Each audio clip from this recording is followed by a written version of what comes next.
Hello दोस्तों, मैं आपका दोस्त गौरव एक बार फिर आपके अपने YouTube चैनल में आपका हार्दिक स्वागत करता हूं। जैसा कि आप देख रहे हैं, आज गोलीय दर्पण से संबंधित कुछ परिभाषाएं देखेंगे। अगर इससे पीछे की वीडियो आपने नहीं देखी हैं तो YouTube चैनल पर जाकर विजिट करें, प्लेलिस्ट बनी हुई है, पीछे की वीडियो जरूर देख लें ताकि आगे का आपको अच्छे से समझ आ सके। आइए देखते हैं गोलीय दर्पण से संबंधित कुछ परिभाषाएं। ठीक है ना, आपको बताया था जिस दर्पण का परावर्तक पृष्ठ दबा हुआ होता है उसे बोलते हैं अवतल दर्पण। ये हमारा जो बना हुआ है आपके सामने वो है अवतल दर्पण। गोलीय दर्पण से संबंधित कुछ परिभाषाएं, इसमें 5-6 परिभाषाएं हैं आपकी। सबसे पहले देखते हैं कि दर्पण का द्वारक, इसी में देख लेते हैं दर्पण का द्वारक। दर्पण का द्वारक क्या होता है? दर्पण का द्वारक होता है, आप परिभाषा नोट करते चलना, दर्पण का द्वारक होता है परावर्तक पृष्ठ के सिरों को मिलाने वाली सबसे बड़ी रेखा। जैसे कि इधर पॉलिश है तो इसका परावर्तक पृष्ठ अंदर वाला हुआ, ठीक है ना। इस पृष्ठ को मिलाने वाली सबसे बड़ी रेखा, वैसे इसे मिलाने वाली तो बहुत सी रेखाएं हैं, जबकि इसको हम द्वारक नहीं कह सकते। सबसे बड़ी रेखा उसे बोलते हैं हम दर्पण का द्वारक। जो ये रेखा है इसे बोलेंगे हम द्वारक, ठीक है ना। मान लेते हैं हमारा M1 और M2 कोई दर्पण है। ये तो हुआ आपका दर्पण का द्वारक, परावर्तक पृष्ठ को मिलाने वाली सबसे बड़ी रेखा दर्पण का द्वारक। और दर्पण के मध्य बिंदु को, दर्पण के परावर्तक तल के मध्य बिंदु को ये मान लेते, ये होता है हमारा ध्रुव, जिसे P से लिखते हैं, ठीक है ना। देखते हैं दर्पण का वक्रता केंद्र। दर्पण का वक्रता केंद्र उस कांच के खोखले गोले का केंद्र होता है जिससे दर्पण काटा जाता है। मैंने आपको बताया था, मान लेते ये हमारा कोई खोखला कांच का गोला है, ठीक है ना, इसका केंद्र मान लेते ये, और ये दर्पण हमने काट के कर दिया अलग। ये जो C है वही हमारा क्या है? वक्रता केंद्र। मान लेते हमारा C है वो यहां कहीं है, जिसे बोलते हैं वक्रता केंद्र।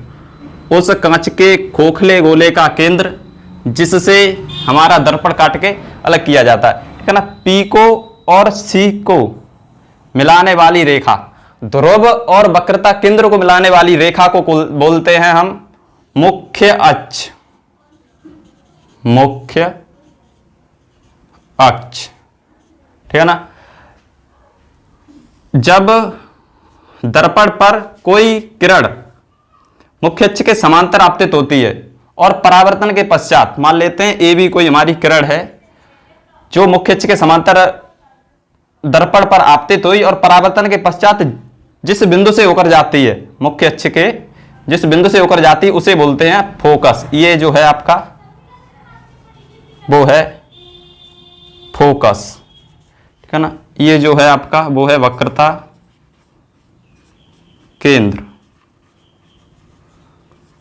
वक्रता केंद्र। एक चीज ध्यान में रखना कि जितनी भी दूरियां होती हैं वो हमारी ध्रुव से मापी जाती हैं। अब देखते हैं फोकस दूरी क्या होती है।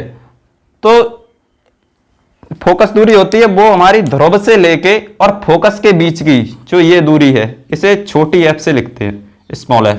ये है हमारी फोकस दूरी। और इसी प्रकार ध्रुव से लेके वक्रता केंद्र तक की दूरी को स्मॉल r से लिखते हैं, इसे बोलते हैं वक्रता त्रिज्या। इसे बोलते हैं वक्रता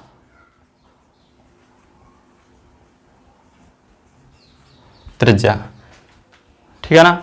जितनी भी दूरियां होती हैं वो हमारी सभी दर्पण, चाहे कोई सा भी हो, आपका चाहे अवतल दर्पण हो या फिर उत्तल दर्पण हो, सभी दूरियां हमारी ध्रुव से मापी जाती हैं, ठीक है ना। इसके आगे देखेंगे गोलीय दर्पण से प्रतिबिंब बनने के नियम। देखते हैं गोलीय दर्पण के द्वारा प्रतिबिंब बनने के नियम। पहला आपका नियम है कि मुख्य अक्ष के समांतर जाने वाली प्रकाश की किरणें परावर्तन के पश्चात फोकस से होकर गुजरती हैं। मान लेते हैं ये हमारा अवतल दर्पण है, ठीक है ना।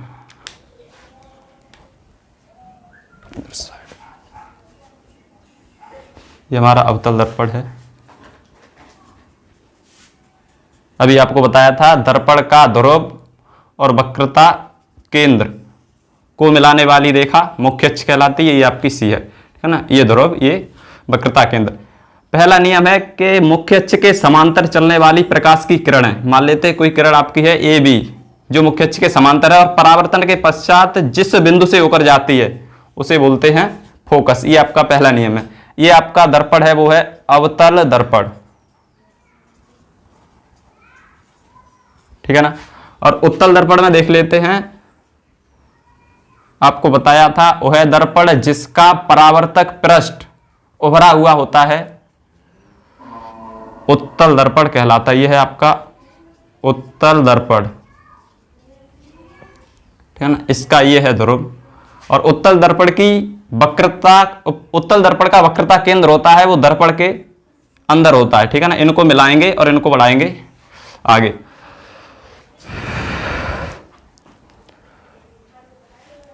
जब इस मुख्य अक्ष के समांतर कोई प्रकाश की किरण दर्पण से टकराती है और परावर्तन के पश्चात इस दिशा में वो वापस चली जाती है। जबकि प्रतीत क्या होता है, अगर इस किरण को पीछे की ओर बढ़ाएं तो ऐसा प्रतीत होता है कि ये जो किरण है हमारी वो इस बिंदु से आ रही है जिसे कहते हैं फोकस, ठीक है ना। ये किरण है आपकी ए बी और ये इस माध्यम में वापस चली गई।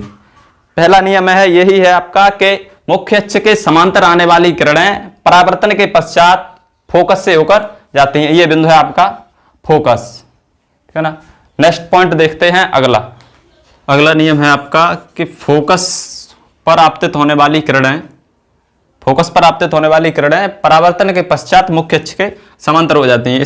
इस दर्पण में देखते हैं, ये हमारा फोकस है, ठीक है ना। देखते हैं कोई किरण फोकस से आपतित हुई और परावर्तन होने के बाद वो मुख्य अक्ष के समांतर हो गई। किरण ऊपर से भी आ सकती है और किरण नीचे से भी जा सकती है, इस प्रकार कि ये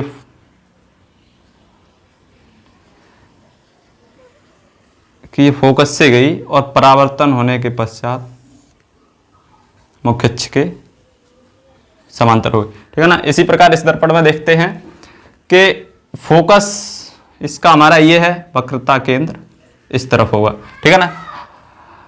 हमारा उत्तल दर्पण है तो फोकस से इधर से तो किरण जा नहीं सकती, किरण इधर से ही जाएगी। तो मान लेते हैं कोई किरण है ये किरण जो फोकस की तरफ आपतित की गई, लेकिन ये मुख्य अक्ष के समांतर हो गई, ठीक है ना। इसी प्रकार इधर देख लेते हैं, कोई किरण इधर से भी आपतित की जा सकती है। मान लेते हैं ये इस तरफ से इधर आपतित की गई और परावर्तन के पश्चात ये भी मुख्य अक्ष के कैसे हो गई, समांतर हो गई।